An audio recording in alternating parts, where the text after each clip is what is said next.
novamente, Tito 2, versículos 11 a 14. E o apóstolo Paulo diz assim: porque a graça de Deus se manifestou salvadora a todos os homens. Ela nos ensina a renunciar à impiedade e às paixões mundanas, e a viver de maneira sensata, justa e piedosa nesta era presente, enquanto aguardamos a bendita esperança, a gloriosa manifestação de nosso grande Deus e Salvador Jesus Cristo. Ele se entregou por nós, a fim de remir de toda a maldade, purificar para si mesmos um povo particularmente seu, dedicado à prática de boas obras. Oremos.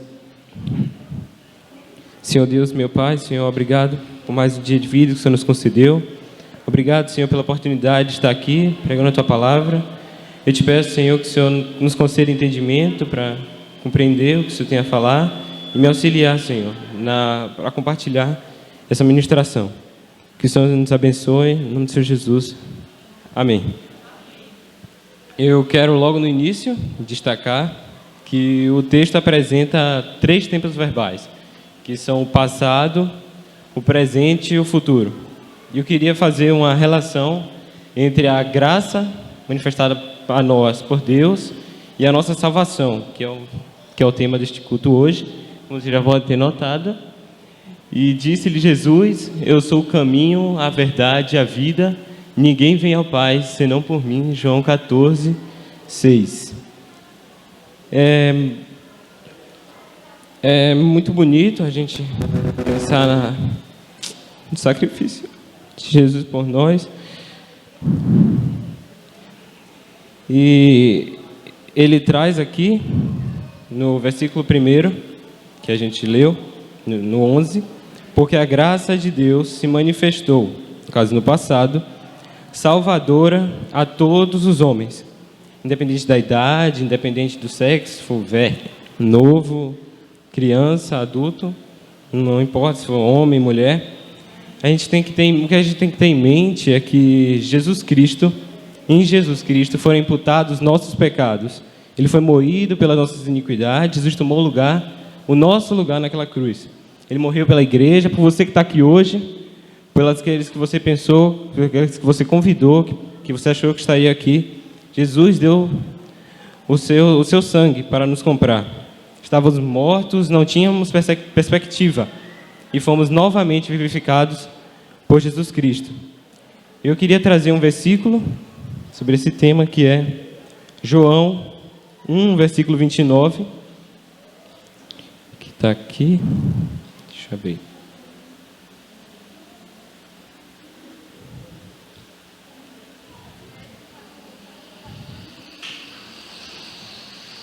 No dia seguinte, João viu a Jesus que vinha para ele e disse: eis o Cordeiro de Deus que tira o pecado do mundo. O Cordeiro de Deus, como vocês podem ter entendido, é Jesus Cristo. Jesus Cristo, sem pecado, morreu no nosso lugar. Jesus sofreu a injustiça para nos trazer justiça, e por ele que nós fomos justificados. Sendo por isso, e somente por isso, que temos acesso a Jesus Cristo e a Deus, e é magnífico o que Deus fez por nós. Eu queria continuar, e eu não quero que ninguém aqui imagine que a graça de Deus é algo abstrato, que é algo que não conseguimos tangir, é algo impalpável, que é algo imaterial. Muito pelo contrário, a graça de Deus é algo concreto e que se concretizou pela entrega de Jesus Cristo na cruz, que tomou o nosso lugar. E eu quero falar também para você que veio a convite de seu filho, de seu sobrinho, de seu vizinho, seu neto, não importa. O que eu quero dizer é que você pode pensar que você vê, eu vim motivado pelo meu filho, como eu já falei, pelo meu filho, pelo meu neto, mas o que realmente aconteceu foi uma estratégia de Deus para trazer você aqui, para lhe salvar. O que eu quero continuar é que a graça que eu e você podemos desfrutar hoje não pode ser banalizada. não pode ser banalizada, porque isso representa uma ofensa total ao sacrifício de Jesus Cristo. Algo assim, essa redenção que nos foi concedida por Jesus Cristo, não pode ser atingida por nós mesmos. De maneira alguma, não importa o que façamos, o que sequer conseguimos imaginar, não faria diferença. A nossa salvação vem somente através da fé e da graça de Jesus Cristo, a graça de Deus e a sua misericórdia. Por isso eu quero que os irmãos abram suas Bíblias em Efésios 2, versículos 8 e 9, por favor.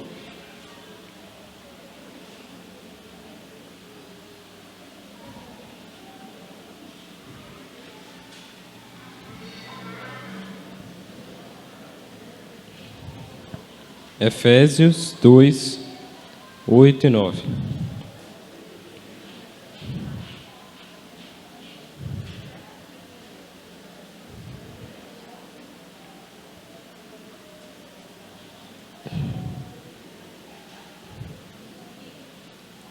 Porque pela graça sois salvos, por meio da fé, e isso não vem de vós, é dom de Deus, não vem das obras, para que ninguém se glorie. É muito ingênuo imaginar que os nossos atos que possamos fazer tenham reflexão na nossa salvação. Nada do que, repetindo já, nada do que fizemos, o que possamos fazer, pode nos garantir a salvação. Ela é um dom, uma dádiva. Ela foi nos oferecida generosamente, sem preço para nós. O preço total foi pago por Jesus Cristo, que tomou nossas pisaduras, nossos pecados, para nos salvar. Se a gente voltar um pouco no capítulo 2 ainda, no versículo 1, que tem o tema esse capítulo, que é a salvação é pela graça, que diz assim: e vos vivificou, estando vós mortos em ofensas e pecados, em que, noutro tempo, andastes segundo o curso deste mundo, segundo o príncipe das potestades do ar, do Espírito que agora opera nos filhos da desobediência, entre os quais todos nós também, antes, andávamos nos desejos da nossa carne, fazendo a vontade da carne e dos pensamentos, e éramos, por natureza, filhos da ira, como os outros também. Mas Deus, que é riquíssimo em misericórdia, pelo seu muito amor com que nos amou, estando nós ainda mortos em nossas ofensas, nos vivificou juntamente com Cristo, e nos ressuscitou juntamente com Ele, e nos fez assentar nos lugares celestiais em Cristo Jesus. O que eu quero destacar é que estávamos cegos, perdidos, mortos, sem perspectiva, estávamos fora do aprisco. E eu digo aprisco justamente como ovelhas. E eu creio que todos aqui conhecem a história da ovelha perdida, que foi uma parábola que foi ilustrada por Jesus Cristo aos pecadores.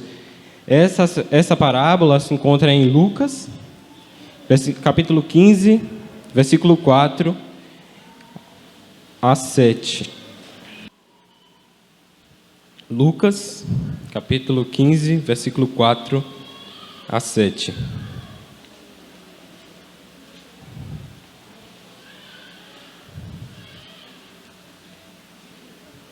Que diz assim: que homem dentre vós, tendo 100 ovelhas e perdendo uma delas, não deixa no deserto as 99 e não vai após a perdida até que venha achá-la?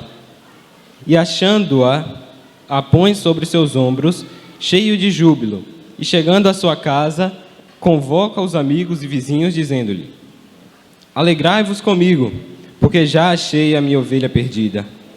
Digo-vos que assim haverá alegria no céu por um pecador que se arrepende, mais do que por 99 justos que não necessitam de arrependimento. E Jesus faz outra ilustração também. Ou qual a mulher que, tendo 10 dracmas, se perder uma dracma, não acende a candeia e varre a casa e busca com diligência até achar? E achando-a, convoca as amigas e as vizinhas, dizendo-lhes: alegrai-vos comigo, porque já achei a dracma perdida.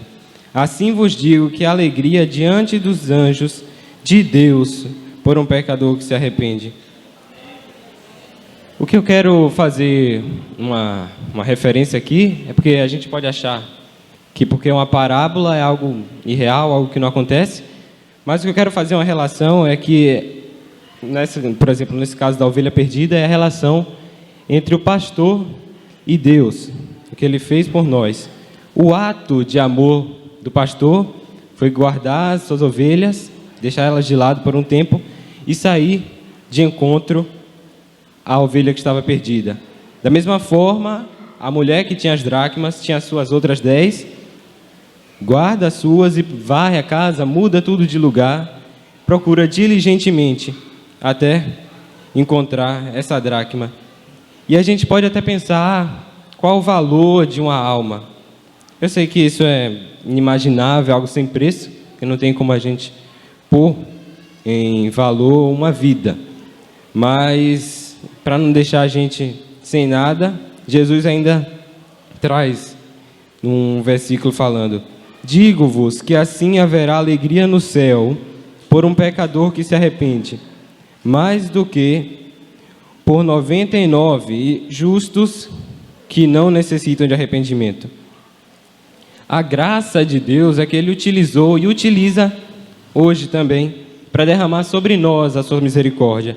Ela é sendo manifestada através da reconciliação, que antes estávamos fora do aprisco, fora da igreja, a reconciliação com Cristo, a justificação, que embora nossas obras não nos tragam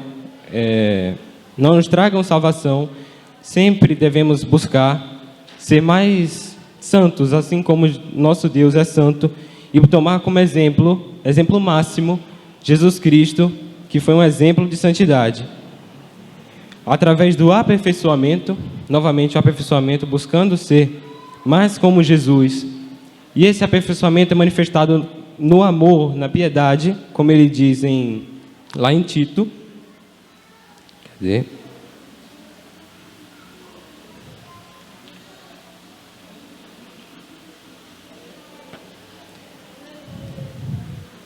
Ela nos ensina a renunciar. Tem outros termos que dizem renegar ou deixar de lado, em termos mais novos, a renunciar à impiedade e às paixões mundanas. E a ensina a viver de maneira sensata, justa e piedosa. Essa piedade, esse amor, essa sensatez é manifestada no meu amor para com o próximo, não somente comigo para com Cristo. É principalmente manifestada no meu amor e nos meus atos. E que ele diz ainda, lá no 14, ele se entregou por nós, a fim de nos remir de toda a maldade e purificar para si mesmo um povo particularmente seu, dedicado à prática de boas obras.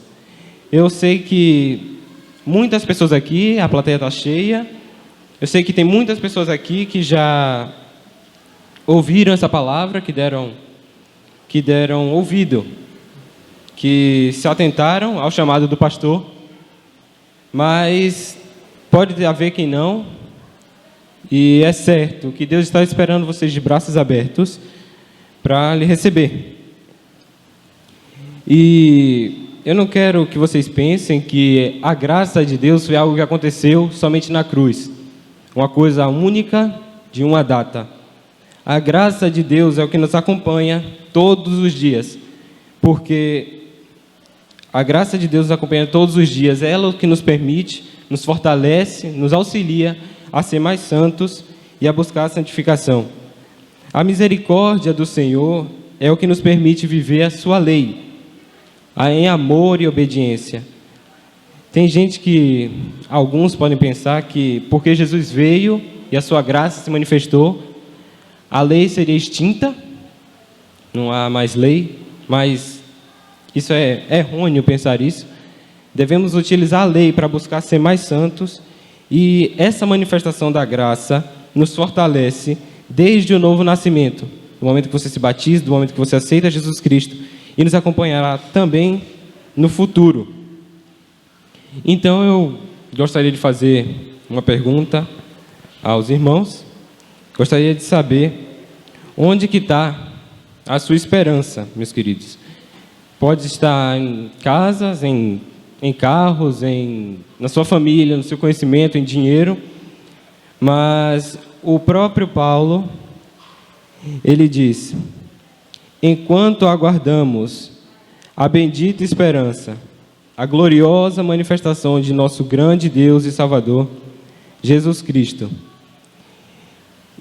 É fato que, para nós cristãos, devemos entregar a nossa vida a Cristo, pois Ele é o único capaz de nos salvar, só Ele pode nos livrar dessa ira vindoura. A graça não nos proporciona somente o novo nascimento. Como eu já disse, ela nos acompanha desde quando aceitamos a Jesus Cristo, para também vivermos no presente. E também ainda viveremos, como assim vocês devem esperar, assim como eu, na eternidade, vendo nosso Senhor Jesus face a face. Essa sim, meus irmãos, que deve ser a nossa real esperança. Porque a real esperança para um cristão é o cumprimento total das promessas de Jesus Cristo. O que eu quero aqui em Romanos,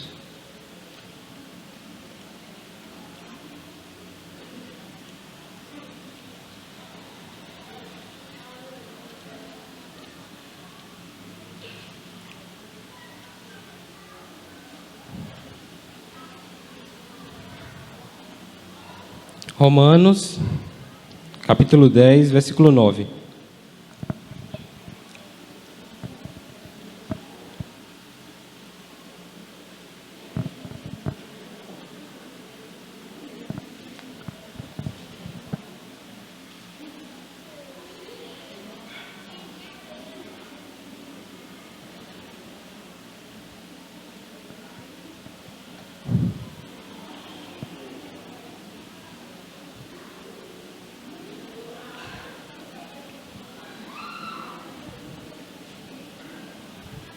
Romanos 10, versículo 9.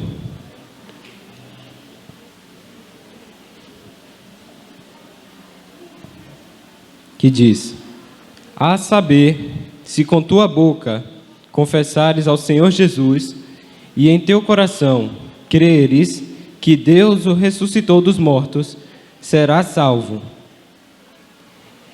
Eu falo isso não somente para os pais que estão acompanhando as crianças aqui, mas também para as crianças. Tem muitas crianças aqui, e Jesus apresentou essa parábola, e foi escrita tanto em Mateus quanto em Lucas. Em Mateus, ele traz essa parábola da ovelha perdida, e antes disso, ele diz, em Mateus 18, 13...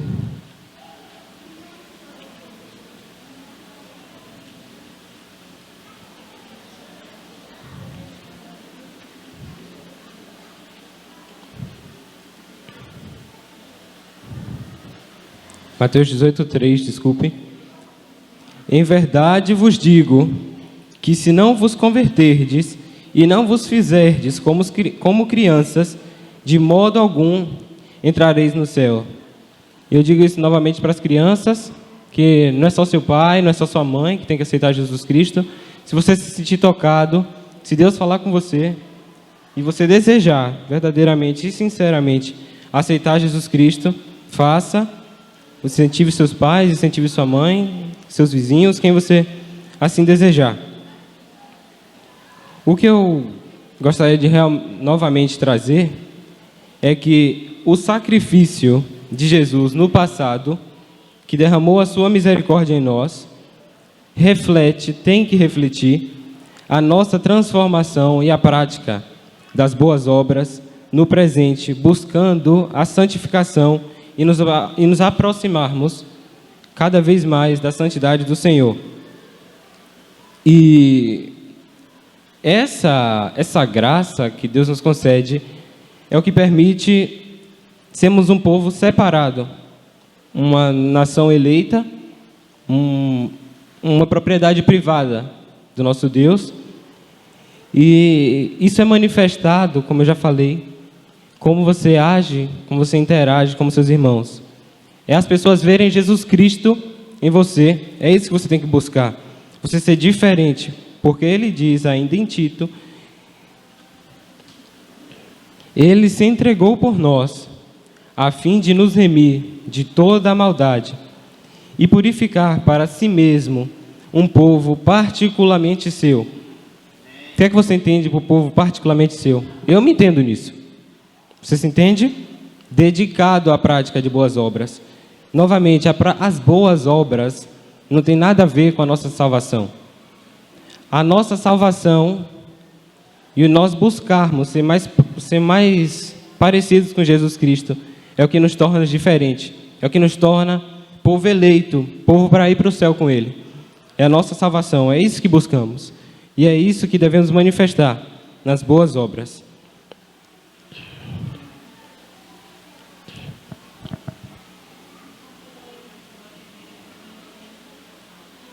Aleluia, Deus seja louvado.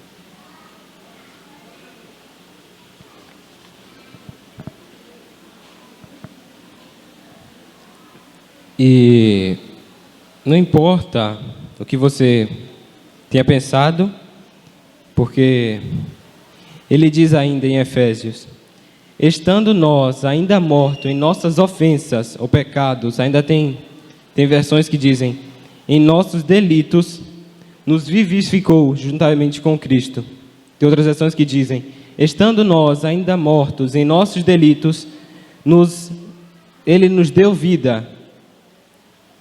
E novamente o versículo 3. Entre os quais todos nós também andávamos nos desejos da nossa carne, fazendo a vontade da carne e dos pensamentos, e éramos por natureza filhos da ira, como outros também. E não importa o pecado, queridos, o que importa é como você está buscando essa salvação. Jesus Cristo está chamando hoje. Se você quiser entregar sua vida a Jesus, que é a forma de você ser salvo, você crendo no que Jesus disse. E não importa alcoolismo, prostituição, porfias, mentiras, qualquer delito. Jesus Cristo diz que, ao crer e confessar Jesus Cristo no seu coração, será salvo. O que novamente, eu gostaria de trazer para concluir, Romanos 10, 9. Esse versículo. A saber, se com a tua boca confessares ao Senhor Jesus, e em teu coração creres que Deus o ressuscitou dos mortos, será salvo. Eu quero fazer esse apelo, que você entregue a sua vida a Jesus Cristo e confesse-o como seu Salvador. E eu desejo que Deus abençoe a todos nós e assim eu agradeço a minha oportunidade.